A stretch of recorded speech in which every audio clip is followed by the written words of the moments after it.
Sinagot na po ni dating Senador Trillanes. Sabi ko nga sa inyo, yung Trillanes, Senador De La Rosa, umiinit eh.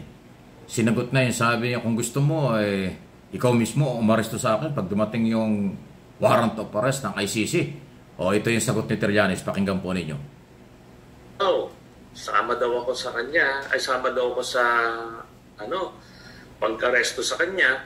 Sabi ko nga doon sa interview kanina sa akin, kung wala po akong lakad noong araw na yun, sasamahan ko talaga, no?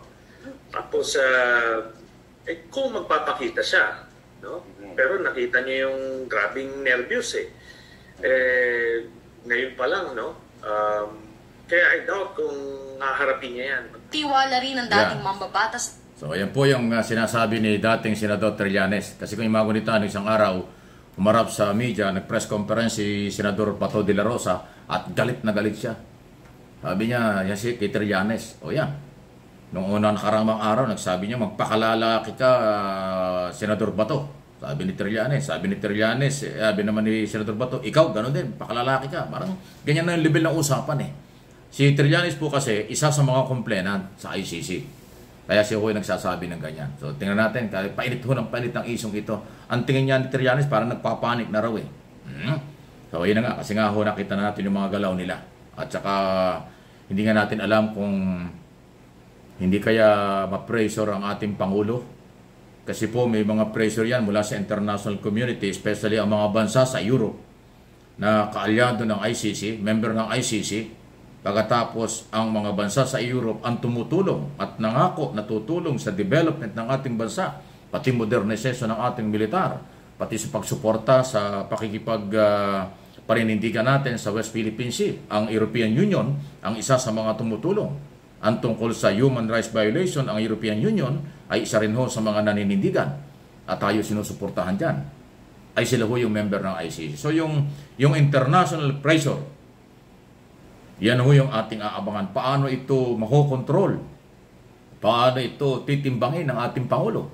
Kasi pagka ho yung mga bansa sa mundo na mga member ng ICC ang nagsabi at nanghikayat tungkol sa implementation ng warrant of arrest, kapalit ng mga pangakong business, development, at pagsuporta sa Pilipinas, mabigat hong panindigan yan. Mahirap hong ibalansi yan. Kaya nga, ito na lang ang ating sabihin bilang Pilipino at bilang pagmamalasakit sa ating mga batas at sa atin pong bayan, ipagdasal natin na magiging katanggap-tanggap sa Pilipino at sa international community ang magiging pasya ng Pangulo.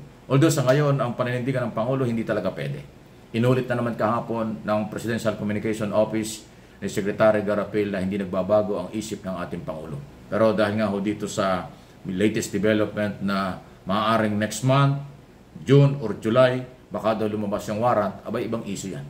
Alam nyo, may mga sibilyan na ho nagbo-volunteer. Alam nyo kasi ang warrant of arrest, pag may warrant of arrest, sa aking paniniwala, galing sa international o local or sa ating deal sa atin, pwede pong magkaroon ng citizen arrest eh. Di ba katulad nung problema ni Kibuloy na kanyang pagtatago sa batas dahil may warrant of arrest sa Pasig at saka RTC ng Davao at saka yung sa Senado, inamin na ng PNP na hindi lang sila mayroong karapatang manghuli dyan. Yung citizen arrest, pwede na yan. Pero sa oras na mahuli, pwedeng i-turn over sa police. So ganun din ang pwedeng mangyari dun sa warrant of arrest na galing sa ICC kung meron talagang lalabas. Kung hindi maipatupad ito ng ating police dahil yan ang policy ng mga police, kung yung ICC naman humingi ng tulong sa civilian, hindi natin makukontrol. Ang tanong dyan, kaya bang kontrolin ng gobyerno kapag nag-volunteer ang civilian na ipatupad yung warrant of arrest galing sa ICC? Yan po yung isang legal issue pa rito. Inulit natin, pag inutusan ng Malacanang ang PNP, huwag ipatupad ang warrant of arrest. Pwedeng gawin nila yan. Okay, kung isipin po ng mga civilian, mag-volunteer sa ICC, sila ang magpatupad ng warrant of arrest, problema yan. Paano kung gawin niya na civilian na ngayon may mga nagbo-volunteer? Naloko na. So, hindi ho biro yan. Masalimot na usapin ito. Pero magpakatatag tayo kung ano po ang sinimulan at pinagpapatuloy na development, kaunlaran ng ating bansa, paninindigan tungkol sa West Philippine Sea, at marami pang iba na pinagkakabalahan ng ating Pangulo, ating suportahan yan. Tagumpay ng Pangulo ay tagumpay ng bawat Pilipino. Ang paninira ng ibang sektor sa ating Pangulo ay paninira sa mukha at pagkatao at imahe ang nasisira ng Pilipino at ng bansa. Hindi yata nila alam yun. Kaya ako uulit-ulitin ko yun. Pag sinira mo ang First Family, sinira mo ang ating Pangulo sa social media at sa anumang galawan, ang mga Pilipino ang sinisira mo. Kasi ang Pangulo ay kumakatawan lang ng mga Pilipino, ng ating bansa bilang elected president.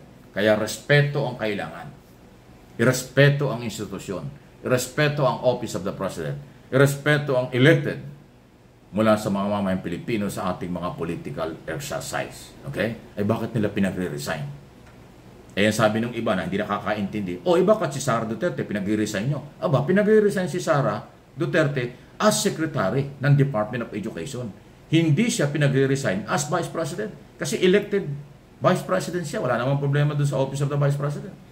Doon may problema sa Department of Education kasi cabinet member siya, member ng gabinete, pamilya ng gabinete, pero wala naman siyang ginawa kung paano ipagtanggol at dapat ipagtanggol ang Pangulo at ang First Family sa paninira, panlalait, pagmumura ng kanyang pamilya. Yan ang issue. At saka yung problema sa education. So, pinagre-resign si Sara as Secretary ng Department of Education. Hindi Vice President. Si Pangulong Marcos, bakit naman yung pinagre-resign? Ay elected President yan. May mandate. At ang kanyang sinumpaan sa ating saligang batas, ang kanyang panunungkulan ay hanggang June 30 ng 2028. O, di ba? Ay alam naman natin kung bakit gusto nilang tanggalin. Gusto nilang paupuin yung kanilang gusto maging Pangulo para magawa nila ang gusto. Ay hindi naman pwede yun. Kasi personal interest yan. Hindi interest yan ng majority ng Pilipino. Interest lang nila yan. Yung mga natalo sa eleksyon, hindi nagkaroon ng posisyon, nasa posisyon na wala, at saka yung hindi makamove on. Kasama yung kanilang mga followers at mga vlogger na kanilang bahagi ng propagandista na kung ano-ano mga pinagsasabi. Pero kakaunti sila. Majority, inuulit ko, ng mga vloggers at mga Pilipino dito at sa abroad, may malasakit, may pagmamahal ng totoo sa bansa at sa Pangulo. Ayan. Ako naman, ang pagmamahal natin at malasakit ay sa bansa at sa Pilipino. Kasi ako naniwala kahit sinong Pangulo, dapat pagmalasakitan natin ang bansa. Pero nandiyan ang ating Pangulong Marcos, tama naman ang ginagawa. Nagbubulag-bulagan lang yung mga naninirang grupo, wala tayong magagawa sa kanila kung gano'n sila. Pero tayong nakakaintindi ng sitwasyon sa issue ng inflation, global problem, oil product, global problem, climate change, global problem. So, hindi ho tayo nag-iisa. Yung nagsasabing tayo lang may ganyan, ay kababawan, kapurulan. Ayan, ang dating ng kaalaman. Maswerte pa nga tayo. Mura pa ang pagkain natin. Mura ang ating mga bilihin kumpara sa abroad. Tanungin nyo ang mga Pilipino sa abroad. Napakamahal ang bilihin doon. Dito sa atin, mura pa. At least meron pa tayong 50 pesos, 55 pesos na kilo ng bigas. Sa abroad, 100 piso ang halaga doon pag kinuwenta nyo sa dollar at piso. Mahigit na 100 piso ang kilo ng bigas sa abroad. Doble. O bakit sila walang reklamo? Kayo, reklamo kayo na reklamo. O di ba? Kayo nang bahala kung anong tingin nyo yan.